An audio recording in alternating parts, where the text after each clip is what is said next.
his future podcast. And today I have on Luke Brown yet once again. Today we're just going to talk about a little bit about what we talked about last time, except I'm going to give a little more about my take on things because I kind of discussed last time and discussed how I saw that things were a little chaotic and things may not be going the way we'd like them to. And Luke tried to point out to me that things are actually going better than what I was saying. And so I just want to have a little more of a deeper discussion on my take, and Luke can kind of move me back to the middle, so to speak, if what and give us what he thinks about that and everything. So I think first to start off with, I like to say that um, I was listening to Owen Schroyer from Infowars the other day, and he had on someone who was talking about um, the private equity um, debt bubble, and basically what was happening is there's an executive order that these private equity owners are they're trying to get Trump to sign this executive order that basically allows these private equities to owners to have access to the American people's 401ks. And I can tell you're looking this up right now, but basically what it is the reason these they're doing that is because you have these companies like one of the one examples that they gave on the show was Red Lobster, and they go out of business because they don't generate enough revenue to be profitable, and so then they have to be propped up again so that they can continue running, and it's just a debt trap, and so now they need bailed out again. And so and so basically what I'm going with this is there are people in the Trump administration that are not for the American people. And I guess another place that I'm going with that is in his first term, he saw that there were a lot of people that were against him, and for and against his agenda. And and and furthermore, on the show they were also talking about how Trump has been. I guess people have been briefing him on who's he needs to get rid of and everything. And there's been people who have been advocating for policies that are actually pro, the American people, and people have been telling him that I guess for whatever reason they should be fired because they're and I guess these people that I'm speaking of were going against these private equity owners, and and that's just one example of one of these things that just aren't going with his agenda of being for the American people. And there's one other thing before I let you respond. But I was also listening to someone else he had on his show, and in the big beautiful bill, there was something in there, and I don't exactly remember what it was, but it helped. Gosh, it wasn't good. Like it helped, and I talked about how I couldn't find anything that I thought was bad, but I knew there were things in there because they talked about it, and they were discussing. That's one of the things they were discussing. Another time after you and I did our episode, but they were talking about how in the bill what it was, and it was something that I think had to do with like corporations and everything. But I guess I'll let you respond to what I was just saying if you have anything to say. Well, he hasn't signed the executive order, though, has he? No, not yet. I mean, we always hear talk about what's going to happen. I'm more focused on what the president's already done, and what I think he has already done has been very much in the interest of the American people. He secured the largest middle class tax cut in American history. If you make between $30,000 and $80,000 on average every single year, that these tax cuts are going to put $10,000 back in your pocket. That sounds like for the people for me. We've basically 100% secured the border. There are now virtually no illegal immigrants crossing over into our borders. We just secured some of the largest funding increases for ICE and our Border Patrol. ICE, I believe, is now the 10th largest funded military in the world. So they're already starting to ramp up deportations across the country. I think that's pretty much for the American people. We've secured trade deals with the EU, one of the, if not the largest, trade deal of its kind, where the EU pays 15% tariff, we pay 0%. We've already generated $150 billion of revenue just last month. The Treasury actually had a surplus for the first time, I think, since Trump's first term. So that was really big. So there's all these things that are actually happening that this administration is doing for the American people. I think we should be focusing on that instead of rumors about certain equity thing. Again, I don't know much about this, to be honest, and Yeah. I'd like to see some more details about it, because it does sound to me a little, not even conspiracy theorist, but just speculation. You know what I mean? And I Okay. think a lot of the time, especially in politics, it's very easy to get bogged down in speculation, kind of as a way to distract from what we're actually doing. It's the same with the Epstein stuff. The Democrats, we all know the Democrats don't actually care about the Epstein stuff, but they're using the speculation about it. Why? To bring down Trump.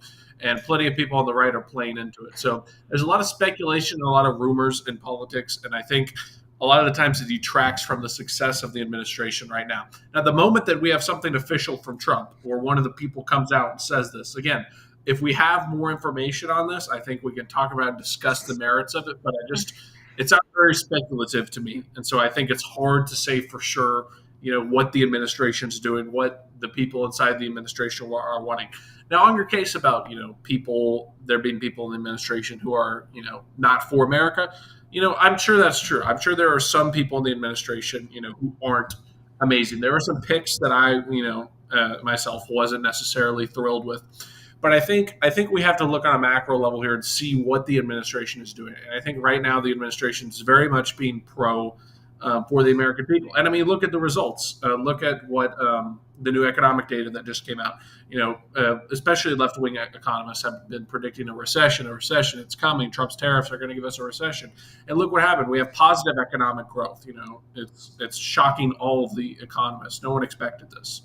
So I think we have to keep all of these successes, all of these wins that this administration has delivered. It's important to keep that in mind when thinking kind of about these more speculative rumors. So I'm more focused on what he is doing and what he's already done to secure wins for the American people, rather than speculative rumors that haven't come to fruition yet. I think I also should have started out with I do agree that there are a lot of things that have been really good. As you said, the border and ICE and deporting a lot of the horrible criminals and illegal and many of the people who are illegally.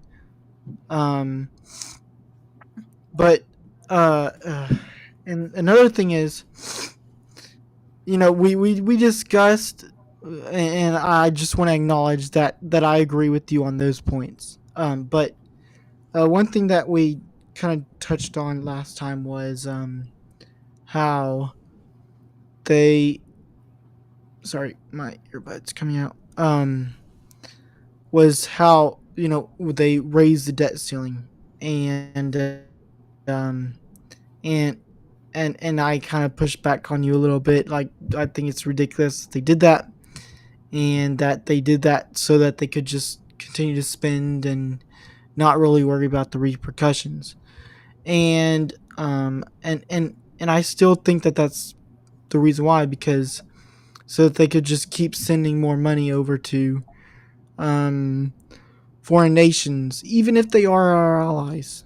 Um, and Another thing is, I was listening as they were something else they were talking about is Robert Barnes, which is Alex Jones' attorney, and they were discussing, some of the things that are foreign policy wise, because and they were discussing Candace Owens and her thing about Emmanuel Macron's so-called wife, and and how like that's that's gonna be a problem for her, because then that, oh crap, you know what, I realized,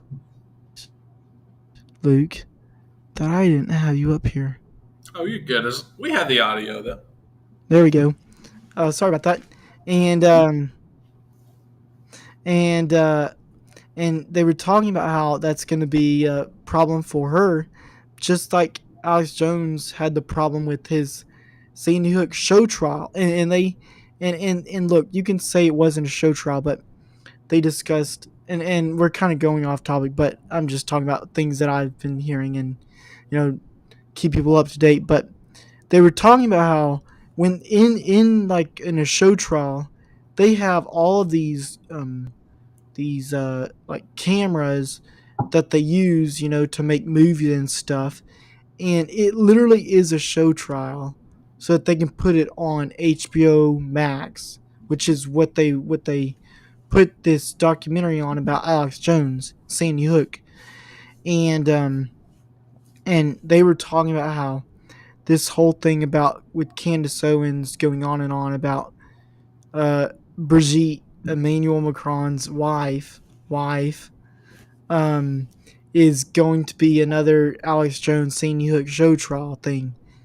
But anyways, what I at the same time they started talking about how um, you know Trump is putting pressure on Putin for to end the war and stuff, and they were talking about how um, really they should not be doing that, because Putin's only doing that for and I think, and they discussed how Putin the reasons what that, like, with if Ukraine would agree to stay out of NATO, and would and they said something about the land, I think it was for Russia, and if Trump would just get rid of Vladimir Zelensky and put in someone else who who is not a total tyrant. And let's be honest, like Putin's a Vladimir tyrant. Zelensky, yeah, he is. Putin's much more of a tyrant than Zelensky. No, I agree, but Vladimir Zelensky like canceled elections and everything, and like came and asked money from the U.S. and like for numerous times, like was total like just horrible. Anyways, I kind of got on my soapbox there, but anyways, and they were saying how really they should not be going after Putin, because it's actually would, and I should have written it down like how I was going to say this, because now I don't even know what I'm going to say about it, but basically they were discussing how it's worse to go after Putin, and how sending weapons over to Ukraine to launch into Moscow is a bad idea, and because that's one thing that they wanted to do if Putin didn't agree with a ceasefire or end it, and they were saying how that would be catastrophic, and also how we need to, as a country, need to pull out of NATO, and and how really the EU and NATO is really just keep continuing to fund it and keep the war going. And how, and honestly, like, and if you think about it, Luke, if you look at like people, and I'm sorry, these things are coming to me now that I'm thinking about what they were saying. How like Lindsey Graham and people like Lindsey Graham who are neocons and war hawkish, they're all for putting pressure on Putin. And they were saying how like when you have people like Lindsey Graham who are pushing for that, like that should be a red flag. Lindsey Graham's also for banning And so abortion let me just hear nationwide. your two Should we cents be on against that. that? You want a nationwide abortion ban, don't you? So does No, Lindsey I Graham. agree. Yes, look. But what I'm saying is like that's a different topic than war. I know. Um. Well, okay. Was that pretty much all you had to say? Yeah, Okay. Well, as far as it comes to Putin, and I mean, I don't think anyone can say. I mean, Putin has not been acting in good faith in these negotiations, and maybe Zelensky hasn't either. But expecting a leader like Zelensky, telling you, hey, sign on to this peace treaty if you get rid of your government and install a new leader. I mean, it's we cry about regime change and then we try to force regime change on Ukraine. I don't understand the logic there and what the incentive for Ukraine to come to an agreement where they would have to, why would the government of Ukraine come to an agreement saying that they have to no longer be the government that controls Ukraine? I mean, it doesn't make sense to me. So and maybe we should get rid of Zelensky. I'm not, disagreeing with that, but I'm saying I think it's same with a lot of the things that Zelensky and the Ukraine wanted out of Russia. It's just unrealistic. So I don't think we can even expect or even ask for something like getting rid of Zelensky, at least right now. We have to focus on ending the war. And that's going to mean tough decisions on both sides. The people who are more anti-Ukraine probably aren't going to be happy, and the people who are more pro-Ukraine aren't going to be happy with the peace treaty, because that's part of a treaty. That's part of coming to compromise. But I just think discussions about getting rid of Zelensky or getting rid even of Putin or something. I mean, it's just very unrealistic to think that a leader is going to sign on to a peace treaty that gets him out of power. And I think whether Zelensky's a tyrant or not, I do think he's definitely he has canceled elections. He has shut down some churches, and that's really not good. And I think it's fair to label him as that.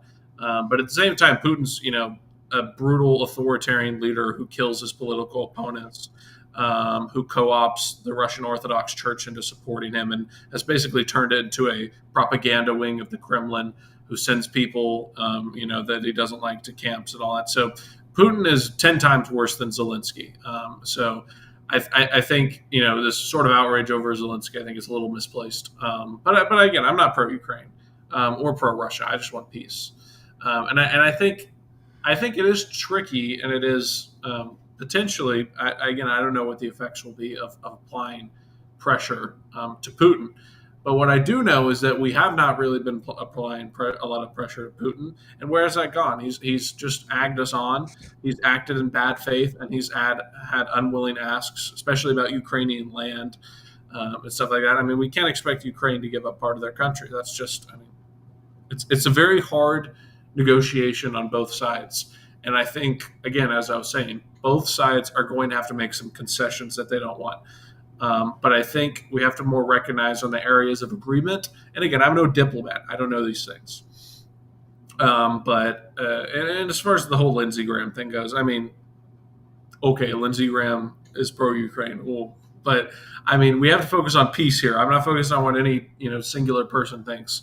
I know Lindsey Graham has. If it was up to Lindsey Graham, we probably would have already nuked Russia. So I definitely don't think we're fully in line with what, at least the administration is fully in line with what Zelensky wants. But I think, I don't know. I think Trump is trying his best to tread, as much as he can to try to get peace. And I think it's difficult. And I'm hoping that this new pressure on Putin will actually, prompt him more to come to peace, show him that the United States is not going to be, kind of agged on by him. So I really don't know what exactly the future holds for this sort of plan, but I do have faith that the Trump administration is not going to be beholden to any country, whether that's Ukraine or Russia, and rather they're going to act in the interests of America.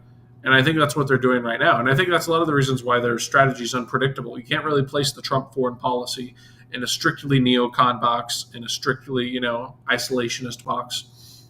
And it's because it's all about peace through strength. And he tries to do what he can to get peace. And I think that's what the president is focused on right now, is getting Putin to come to the negotiating table, because so far Putin's been unwilling. And maybe Zelensky definitely hasn't been as great as he could be. But both sides here, I think, are at fault. And I think we have to recognize that neither side is the good side. Neither side is the one that's acting in good faith. And neither side is the one that I think really wants to see an end to this war, at least in the same kind of short-term goals as Trump. So I think it's difficult, but again, I think the pressure here is not coming from the neocons, but it's just because we've been not applying pressure and it hasn't really been working. So Trump's trying to get Putin to come to the negotiating table because he wants peace. So that's my kind of long-winded answer to that. Okay. Well, there's a few things in there that I like you. I don't think, well, maybe a little more, but I don't think that the way they're putting pressure on Putin is correct, really. But anyways, one last thing, because I know it's getting late for you over there in the East Coast. No, you're good.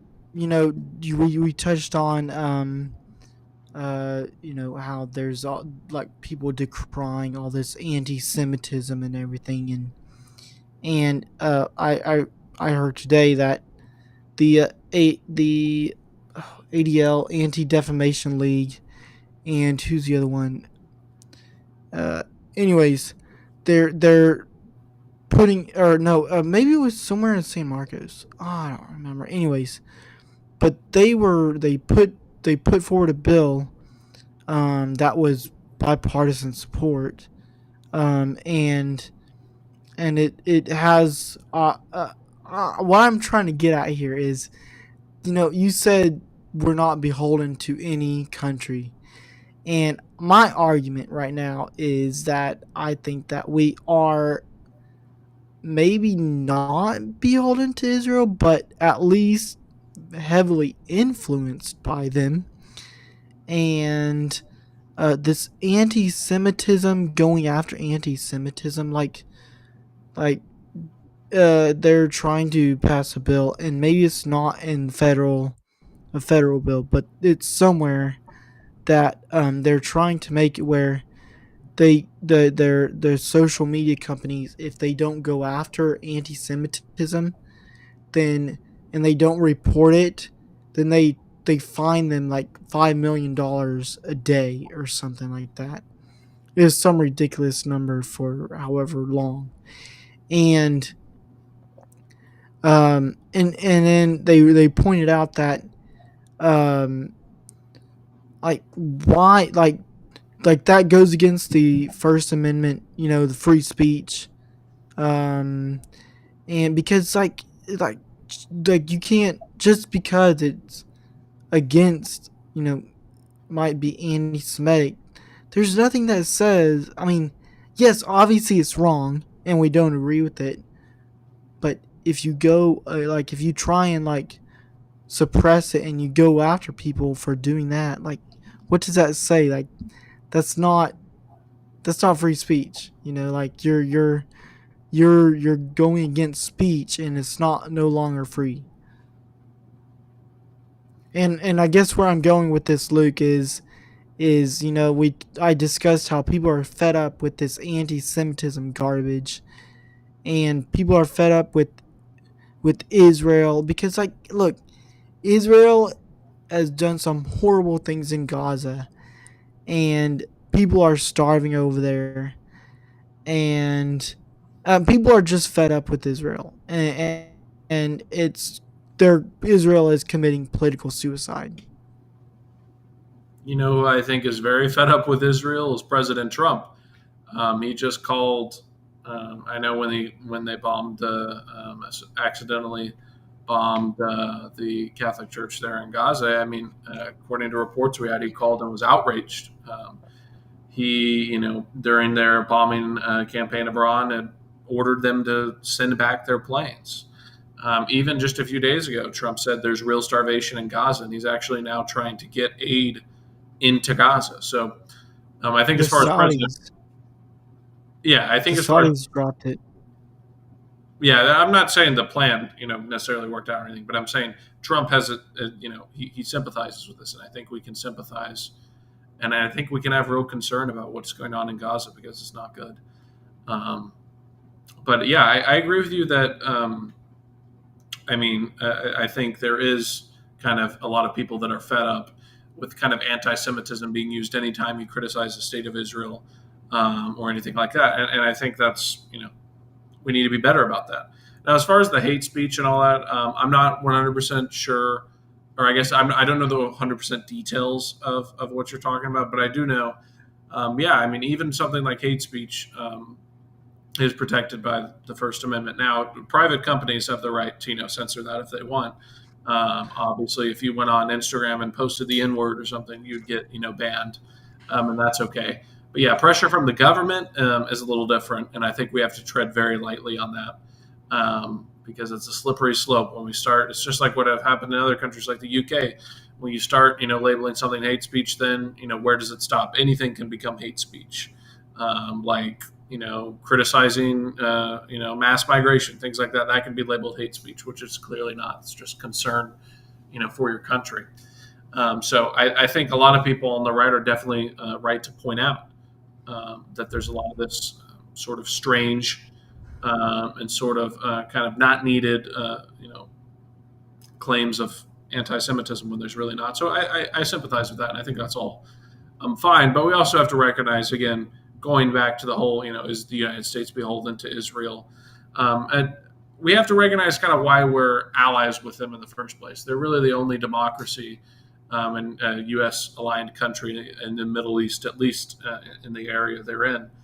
So I think that it makes sense that we are friends with them. But again, we can talk about past presidents and whether they were pro-Israel or not. But I think President Trump really is not beholden to Israel. I think he has done some things that has pleased Israel. And then even just talking about the starvation in Gaza. I mean, I think you have people. A lot of these pro-Israel people are either denying it, that there's starvation in Gaza, or saying it's Hamas's fault. So Trump is already kind of breaking that messaging of, oh, there's no starvation in Gaza, it's all fake. You know what I mean? I think it was Randy Fine who said that we should let them starve or something like that. That's Randy Fine is actually the one who's Yeah, he might this actually bill be that I was talking about. I can understand that, but I think the president. I think the president, at least, and his administration, has kind of taken a more pragmatic approach because I think the president does sympathize with the suffering in Gaza, and we all should. And that doesn't mean we have to, 100% agree with Palestine, with the pro-Palestine supporters, but it's the human, and it's really the response of all of us that we should at least be concerned. We can have disagreements about how we should approach, the aid to Israel and all the things, but we should be concerned about everyone in Israel, and especially in Gaza. And I think the administration has done a good job at kind of recognizing that there are concerns. And there are bad things happening in Gaza, and we need to try as much as we can to kind of alleviate that suffering, mainly through peace. And I think that's what President Trump is really trying to do. But yeah, I think there are a lot of members like Randy Fine who are just weird. Like, I don't know if it comes from bad theology about what our ties to. Apparently, Randy Fine is a Jew. Okay, well that makes more sense. I didn't know he was Jewish. Okay, that's interesting. Well, yeah, I think a lot of it comes from religious stuff or bad religious views about, kind of incorrect religious views about the modern state of Israel and its relation to the Bible. So I think that combined with them being our only, really democracy, U.S. aligned country in that area of the region, I think all that kind of couples with a lot of the pro-Israel sentiment. But again, as far as the president goes, we could talk about individual members all day. Are some beholden to Israel, or at least are some too pro-Israel for my taste? Sure. But I think the president, at least, that's who we should really be concerned with, because he's kind of the main mover in a lot of these discussions, I think. and I think represents the country as a whole. I at least think that this administration is not beholden to Israel. Is it pro-Israel? Sure, but again, it's willing to criticize and recognize sort of the flaws and incorrect actions of Israel that they have taken. But yeah, that's my take. Well, Luke, I thank you so much for coming on again, and for not the few people that watch my show. I don't know how many more episodes I'm going to do. This may actually be my last one for a long, long while, maybe even ever. But Luke, good having you on again, and you do such a great job. Thank you so much. Thanks. I enjoyed it, Timothy. Thank you to everyone who was watching. Good show.